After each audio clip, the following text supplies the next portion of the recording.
Welcome back, everyone. Tonight, we continue on an all-important and pace-setting conversation, expectations and projections of Nigerians for 2025. During his New Year address to the nation, President Bola Tinubu spoke on the bright hopes unfolding in the nation's economy. The president said economic indicators point to a positive and encouraging outlook for our nation. Fuel prices have gradually decreased, and we recorded foreign trade surpluses in 3 consecutive quarters. He, however, noted that the cost of food and essential drugs remained a significant concern for many Nigerian households in 2024.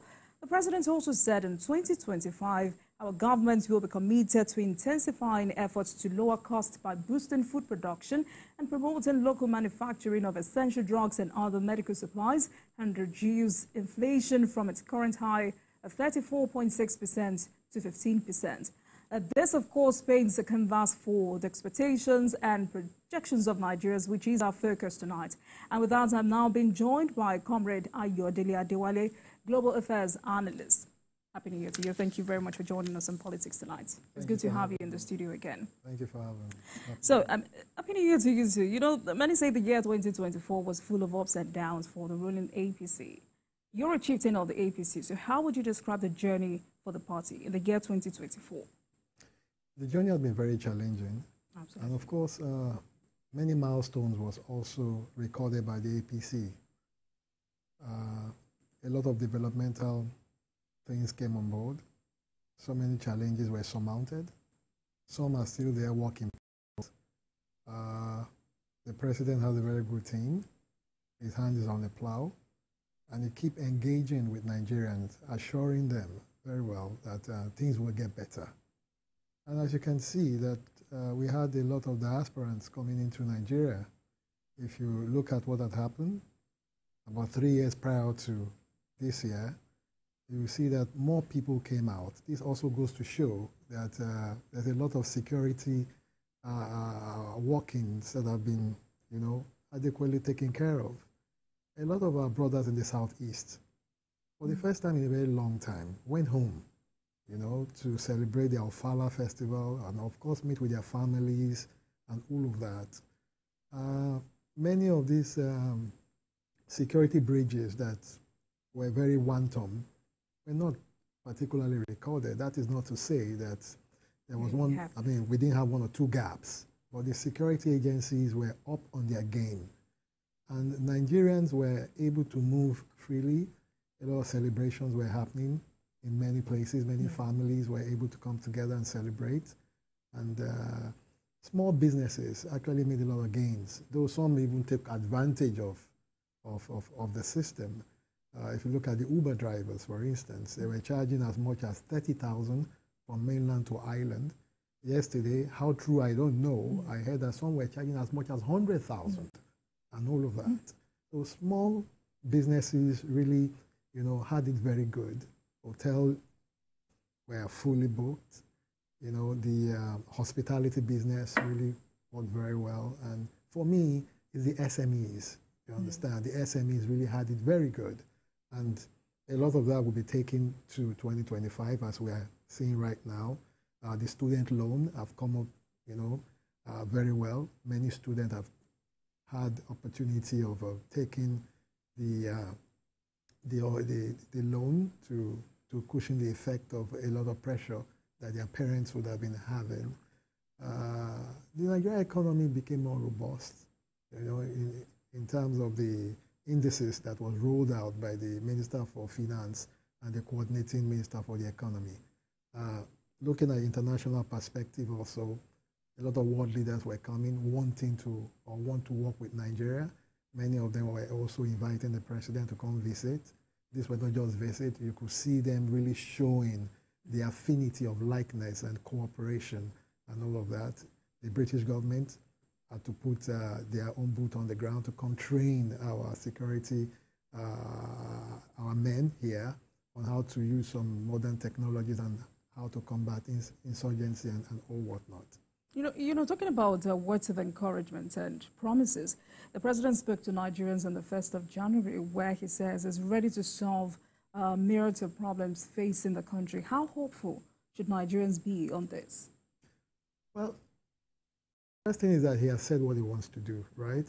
A lot of what he has said is already happening. It's work in progress. Many of those gaps too have been closed and all that.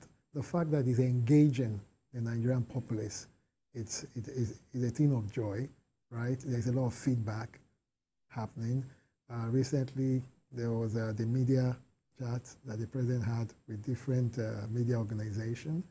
And even one of the greatest media platforms where people were launching a lot of criticism to understand how to even give him the Man of the Year award and all of that. So it shows that he's not afraid to engage people. He keeps telling them what he's doing, what is going to come, areas where there are going to be bumps, and areas where there are going to be smooth roads and all of that. I mean, look at the road project from Lagos to Calabar, right? It's speedily going on. People are doing a lot of turnaround. They're embracing it. Those corridors where it's passing is already opening up access, and people are waiting for the commissioning of the first phase so that they can start gaining from those infrastructural provision. The Lagos to Sokoto is also going on, and so many other infrastructural projects, especially on road projects, are going on health. Mr. Ali Pate is also doing his best, trying to open up a lot of opportunity for people to take advantage of the robust health system that is being put in place. And in terms of revenue generation, the FIRS is doing wonderfully well. And if you look at the Dangote refinery too, they're moving so well to the extent that they've been able to reduce the price of petroleum product, at least for this Yuletide season, which again will open up competition and all of that. The two major refineries are getting started. Some have even started, as we've heard, and all of these things, which again will open up for competitive pricing, you understand, in order to push down the... You know, I wanted us to focus on the people for a minute, because in that broadcast message, the New Year broadcast message, the president talked about the economic aspirations and the material well-being of the poor, the most vulnerable. And he also talked about a living wage for Nigerian workers. For you, what do you think a living wage should look like in terms of figures? For me, living wage is relative. What matters more is to bring down the cost of goods and services, right? If we're able to produce more, because I heard when those reporters that were engaging the president at the last media chat was talking about commodity control. And the president said what he is focusing more is to have more abundance, right, of food coming into play than controlling those pricing. That naturally, if you have production coming more, prices will go down. And when prices go down, it means that whatever wage that the Nigerian mass has will become very meaningful.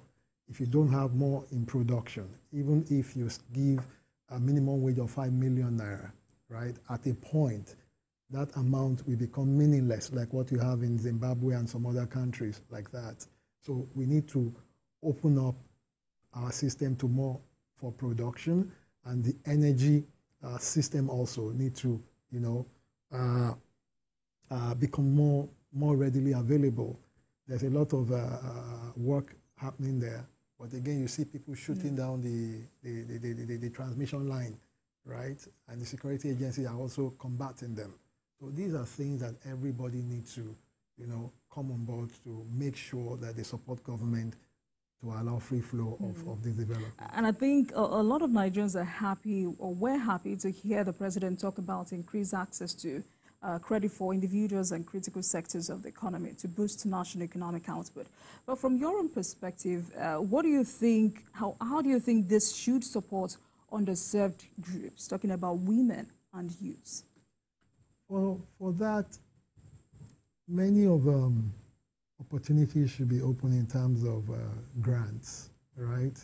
Grants, and also creating loan scheme for SMEs using the one-digit system.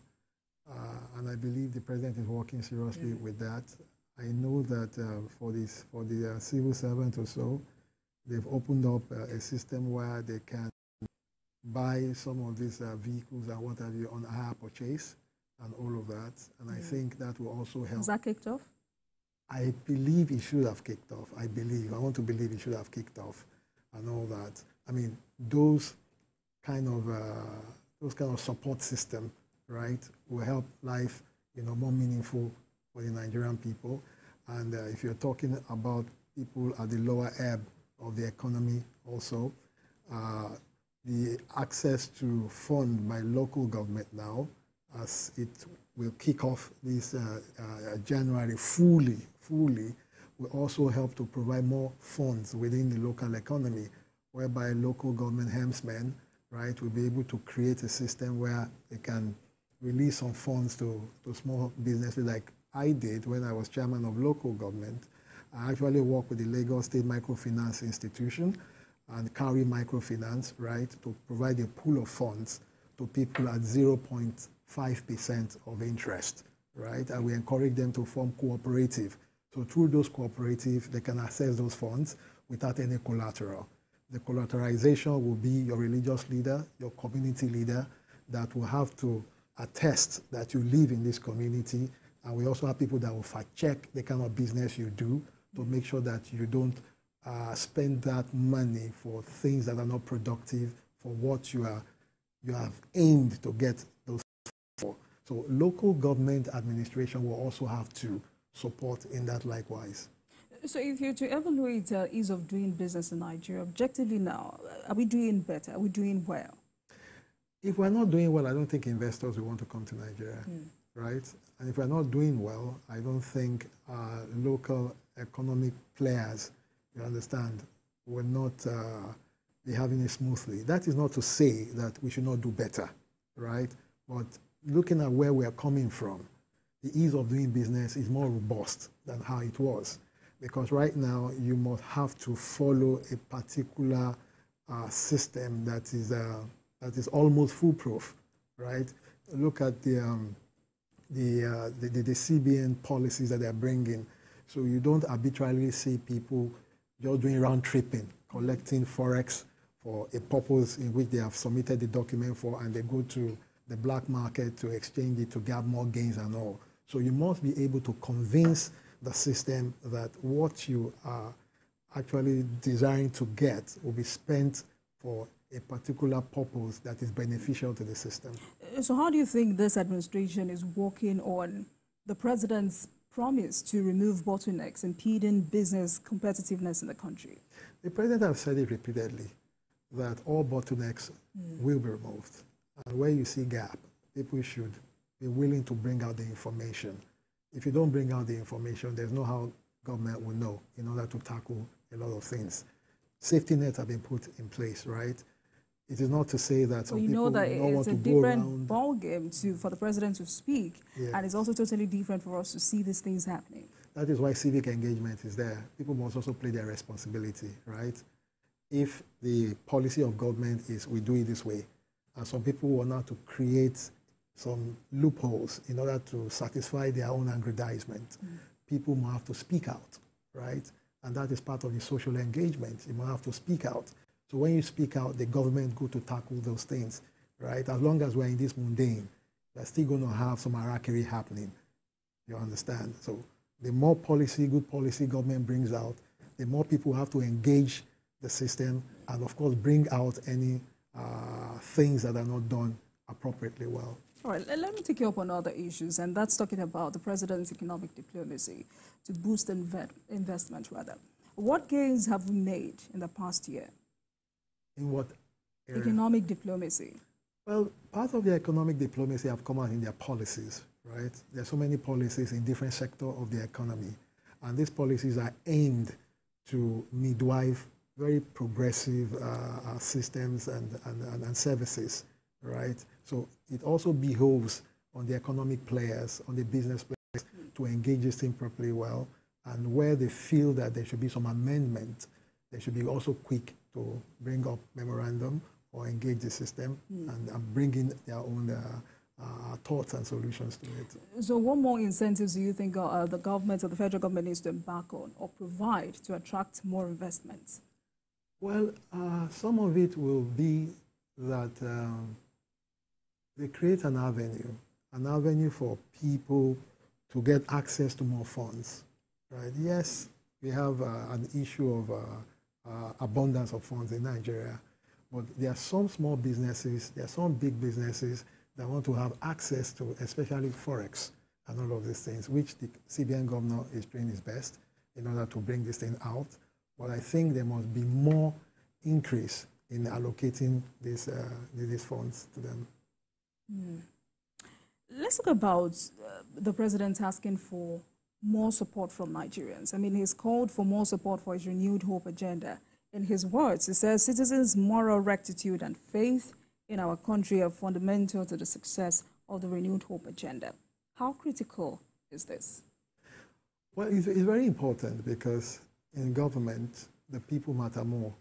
He has said what he wants to do, right? The people also have to come on board. You think Nigerians have not shown enough support? Nigerians are showing support, right? But again, more understanding in achieving the gains of this support is needed, right? Nigerians are very tolerant. Nigerians have shown that they believe in this government, right? But again, we also need to do our own responsibility. Take, for instance, government provide infrastructure, right? Road infrastructure, street lightings and all, and somebody goes there to vandalize it. It takes people back, right? It takes the government back to have to bring more funds to repair these things. So these are areas that the government will also need the people's support. That the more provision they are putting in, the people must lend to add their support to protect it or desist from damaging it, right? And look at the environment. The Lagos State government, for instance, is doing a lot of, a lot of developmental progress, achieving a lot of developmental progress in the environment. And you see people littering things around, dumping waste into the water body, polluting so many areas. You go around, you see people renovating their buildings, they're pouring the sands on the road, blocking the drainages and all of these things. These are drawback, right? These are drawback that we also require that government put in more money. But don't you also think that, I do apologize, don't you also think that we do not have enough mechanisms on ground or enough stringent measures to ensure that those who engage in things like that are not apprehended? The mechanisms are there. The stringent measures are there. If government become too stringent in these measures or applying these measures, it is also the people that will say government does not have a human face. You understand? I mean, if you take them to court, you penalize them, you do X, Y, Z, a lot of these people will also blacklist the government. So that is where the engagement and understanding, you understand, is required. So from the religious body, from the community, from the traditional institution, there must be a lot of engagement to continue to talk to people to desist from many of these acts that will draw our progress back and make government keep spending, monies for things that they should ordinarily would have, been done with and face other matters. All right, Mr. Adiwa, let's expand this conversation. I want us to project into 2025. What are the prospects for the country in various sectors? For me, what is more key is security, education, infrastructure, and supporting small businesses, because that is where the real economy is.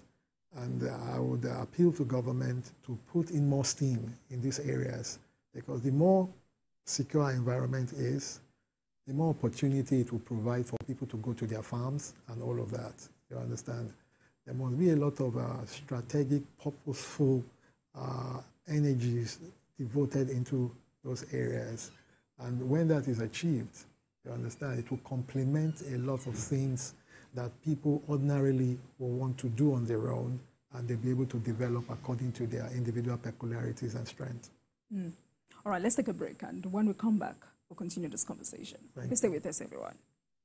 Welcome back to Politics Tonight, everyone. Thank you very much for staying with us on the program. Comrade Ayo Dele Adewale is my guest tonight, Global Affairs Analyst, as we take a look at the projections and expectations of Nigerians in 2025. Thank you very much for staying with us, Comrade. Thank you for having me. Let's take a look at the oil and gas sector. We've seen a lot of investments by the federal government, which are believably yielding results, especially the Port Harcourt refinery. We've also seen the reopening of the Warri refinery. What impact can these have on the economy?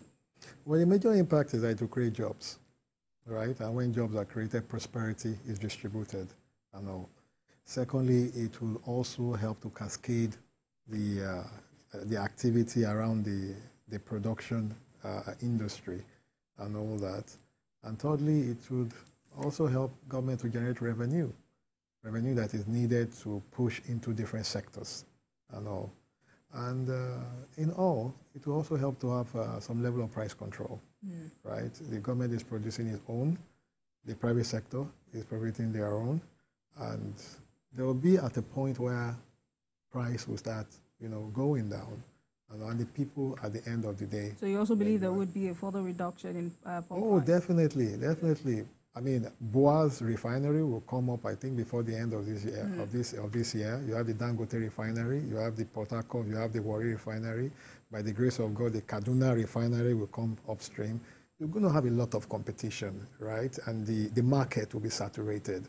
And when the market is saturated, there's going to be decline in price, except there is a global, shift. And we pray that the crisis all over the world would stop. And when that stops, there's a lot of oil coming into the market. The international oil price will go down. And when that goes down, it also affects us in Nigeria. But the Nigerian system has been wonderful enough under the President Tinubu's administration to trade crude oil for Naira, which again remove the pressure on the demand for Forex, right? And the Forex that you have will be able to go around those that needs it. Many Nigerians are also shocked to hear the president say that his administration had met its financial obligations without resorting to the Nigerian National Petroleum Company Limited for funding. Many Nigerians say this is unusual and very impressive. What do you think may have contributed to the success? Well, it's wisdom and financial discipline by the president. Because when you have debt all over your neck, right, it helps to put pressure on your financial system. But if you are bold enough to remove all of this debt, the more you remove from it, it makes the system lighter and all that. So you don't have to start servicing debts. So meeting those financial obligations is a wonderful thing. And I'll give you an example. When I was the chairman of AMO, we used to have this spy police, right? I had about 46 of them. And out of those 46, about, I think, 34 were in dire straits of medical condition that did not make them really work the purpose in which they have been employed to do. So I had to approach the Commissioner of Police office that, look, I want to disengage them. But again, I need to also pay them off. And he told me what the cost per one will be. You'll be amazed that the list of them we had to, as at 2010, the list of them we had to pay about, I think, 2.8 million. The highest was around 3.6 million per person. Now, multiply, you understand? So I have to find a way to plug them off the system and give them their gratuities, and they left. And that system became lighter, so we could do a lot of things, right? So it's important that debts are removed. And look at the other obligation that the president met with at the ECOWAS system. You understand? He was able to inject more funds there. Injecting those funds will also be used for better things, especially for securing the ECOWAS activities and all of that. So it's a very wonderful thing that they have taken that bold step. All right. The ICT sector provides prospects for youth, young Nigerians. How do you think government is leveraging on this? Are we doing enough as a country? Quite well, we're doing a lot. If you want to compare it with some developed climes in Europe and some part of the Americas, truth be told, Nigeria is a bit far, than many of them. And the telcos you have in Nigeria also have deployed a lot of infrastructure there. Government has also given them leverage, you understand, to operate within this place. It's not a police state particularly. If you go to some countries in Asia and in the Arab world, you see that they are well policed, and that is also affecting the economy of the telcos compared to what you have in Nigeria.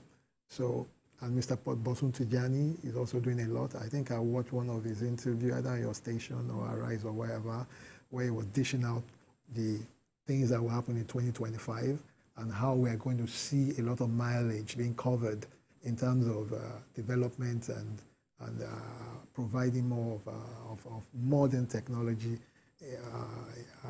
as it concerns infrastructure. So you think the ministry has been impressive enough?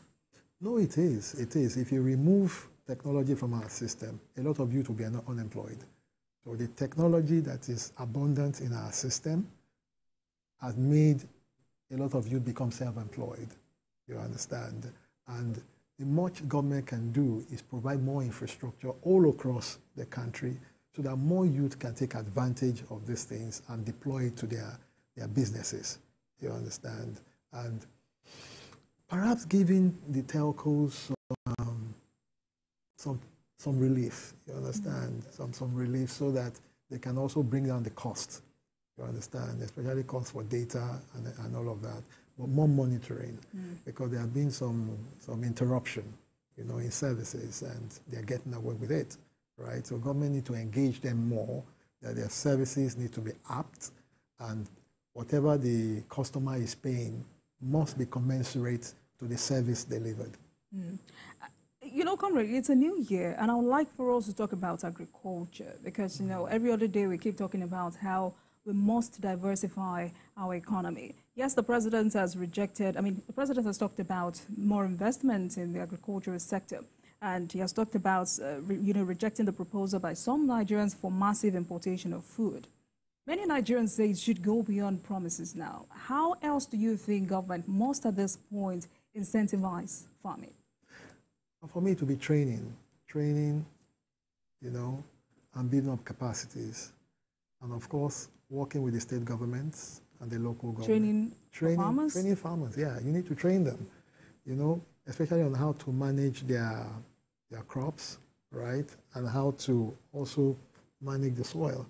Because some of this soil needed to be treated very well in order to have robust yields and all of that. And many of them do not have this level of training and understanding on how to go about it, right? So a lot of training must be put in place, and a lot of incentives must also be brought forward. Take, for instance, the cost of renting, if I may use that word, renting land, you understand, from the state government, for instance. They need to bring down that cost. And the machines that will be used, state government can, you know, provide those machines, and the farmers can go and rent at a little cost, right? Government must also provide silos, right, for storage of those things. Where is the government now? Federal government or state government? All of the government structures. All of the government structures. The federal government, for me, will provide direction and policies, right, and funds in some areas. The state government own the land. Local government are owning lands. The federal government don't really own lands, right? State government owns the land. Some local government owns land. This land must be freed, right? Get people to come farm, provide the land, provide the machines, and of course bring in institutions that can assist them, right, to making sure that the environment is permissive for the operation that they want to carry out.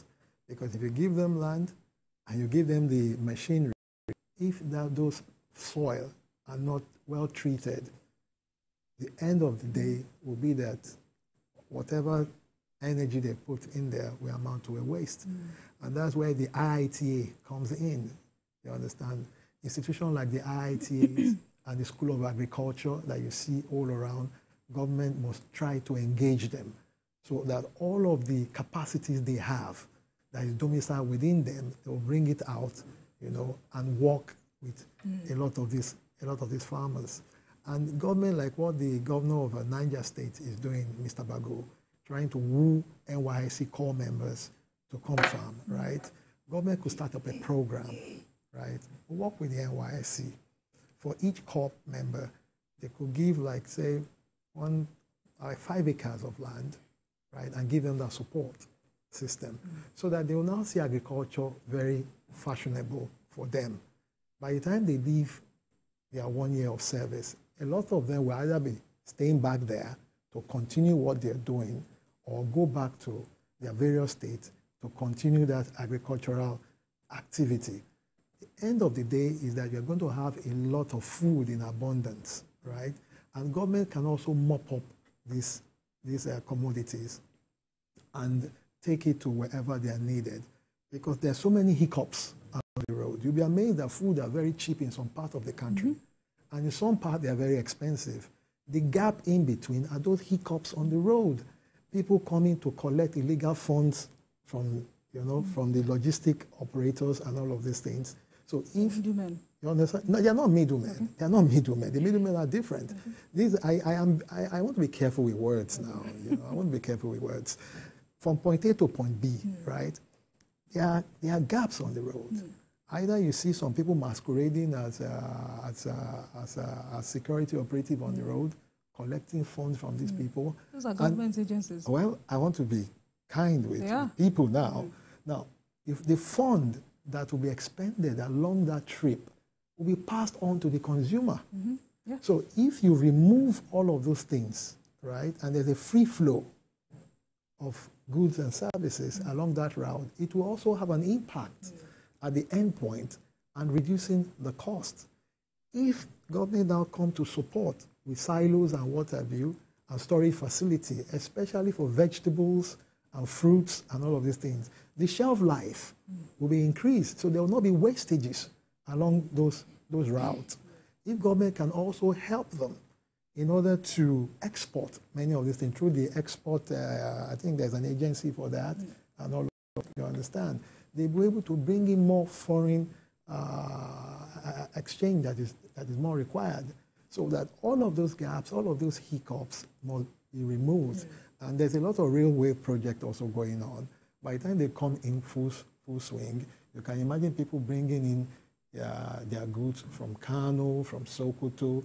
The one from the east are also moving. Everybody is moving along that route. And talking about hiccups, comrade, I mean, some Nigerians have also identified hoarding of commodities as a challenge the federal government must address. And recently, the Information Minister, Mohammed Idris, said the National Security Advisor, the Director General of the State Services, and the IGP have been directed to coordinate with the state governors to look at the issue of those hoarding commodities. How soon should Nigerians expect some positive results? For me, hoarding is not a problem. If there's production, right? If there's production that overweigh the hoarding capacity that they have, they will see that they are in a disadvantage, right? So in a country of about 200 million people, if we have just 10%, 10% working in the agricultural sector, no matter the amount that you want to hoard, it's just like opening a dam and the water is flowing. How much water can you collect? So hoarding will not be a problem. The problem is production, right? So if we can produce more, if the state government can come in, work with like the NYSC that are already organized, they're already well prepared, work with the local people within various communities and local government, using the local government structure and all of that, right, to increase the farming capacity that we have. Because the capacity to farm is not the problem, it is to preserve. That's where the problem is. How can a farmer go to now cultivate his farm and produce a lot of plantain? At the end of the day, about 70% of those plantain, perish. So it will discourage that farmer. So government will still have to be the off-taker. The off-taker system is that once they produce, government will help to create a market, right? Not to control the price, help to create the market, move the goods from this point A to point B, where they are mostly demanded for, and it is, exchange. And there's also the issue of security. Farmers can't go to farm. That is why I'm saying that government will have to work with them, especially at the local government. They are the closest at the grassroots, right? They know who is doing what. Those who are disturbing the system, they are not up to 0.3% of our population, right? The only thing is that they have the capacity to unleash terror. You understand? So if we use technology, use local intelligence, people within the communities to provide information, and the security agencies are on their game, right? Especially use technology like drones and what have you, we'll be able to nip a lot of these things, you understand, before they even happened. And a lot of information gathering, you understand, data and all of these things. And that's why I want to commend the Minister for Homeland Security or Interior, you understand, for the new the security platform that he just opened recently to gather data and all. Is very, very important. But they need to synchronize it now to the local government so that they can start harvesting, you know, information about XYZ people that are present there. And I'm happy that the census is also coming up and all of these things. And security agencies must also take advantage Comrade, of these you know, state governors have been accused of not doing enough for their citizens. Do you share the sentiments? Oh, yes, I do, especially in agriculture. I do. Because there is no state in this country that do not have the potential to produce one agricultural crop or the other. Even if you don't have land, you can have green farm. Look at what is happening in Israel. Israel is almost full desert. But you'll be amazed on the amount of food that they are producing. I was in Qatar in 2012 or 2013. I was amazed to see the Qatarians growing grass in the hot weather, you understand, in the desert, and grass is growing on straws, right? I've seen in Japan where they are growing vegetables in tubes, in jars. The nutrient is pumped into the water, and the plants are growing. So the technology is everywhere. So we do not have an excuse not to have food. We can't be expecting the federal government to come to the state, to the local government to start supporting farmers or to start growing food. When the local government is there, the state government that own the land are there. Absolutely. So they just need to just get some people, right? Some people to focus on that area, give them the right funding, the right support, and the right backing to produce the food that is needed for all and help in the distribution chain. They are not going to knock off the local logistic providers. No, they are going to work with them in order to remove those, like I said, I want to use the word hiccups along that route. Try to remove them. We can't claim that we don't know them. We can't claim that we are not seeing them, right? Remove them and help solve this problem. You know, I see most of them thanking the president for increased FARC allocation. Do you think this would make them lazier? No, no. The fact that your allocation has been increased doesn't mean that you should not generate your own funds. Yes, it has been increased to inject you and move you further, right? So you just need to flow along that force of movement in order to create a stream of generating funds and applying it to where you can open more opportunity for fund generation. You can't be applying those funds to recurrent expenditure that will not create an avenue to provide for more funds in order to fasten your system, right? So you just have to prioritize what you are going to be using this fund for. Otherwise, you'll be dancing around the circle. But let's be practical, comrade. We're winding down. What do you think states and local government areas can do to assist citizens? Well, they must understand their local peculiarities, right? They must go back again, reflect, and do an audit of their locality. What are they strong at? What are the gaps within their societies? Try to close those gaps. Try to improve their strong attributes. If I am strong in producing pineapple, let me be the best in production of pineapple and become a global force and determinant on the cost of pineapple. If I'm the best in cassava, let me focus on that, right? There are a lot of value chain along the cassava stream as it is. You have the ethanol, you have the gari, you can even produce bulletproof from the fiber wrapping strings in cassava and so many things, right?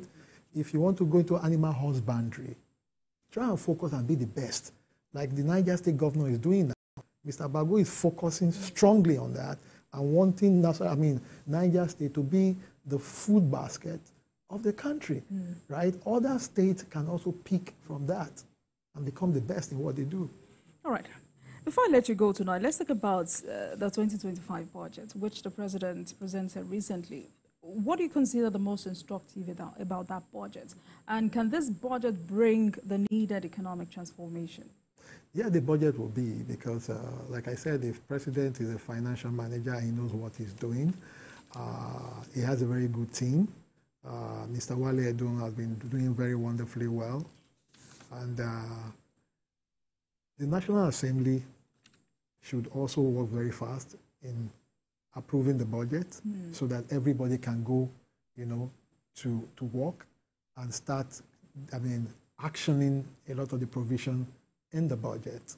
And for me, Nigeria will see a lot of astronomical growth in 2025. I mean, we started having the smell from what happened in December, the agility of people, you know, wanting to take advantage of the economic prosperity and activity that is going on around, right? Like I did note when we started this conversation, that I hope that strength will be taken here by the people. And you know, impressively, the president has said a lot, and we can only hope that the promises made by the president come to fruition, and the year 2025 is a better year for Nigeria and Nigerians. Thank you so much for coming on the program tonight, Comrade Ayodele Adewale, Global Affairs Analyst. Thank you so much for your time at Politics Tonight. Thank you for having me. Thank you very much.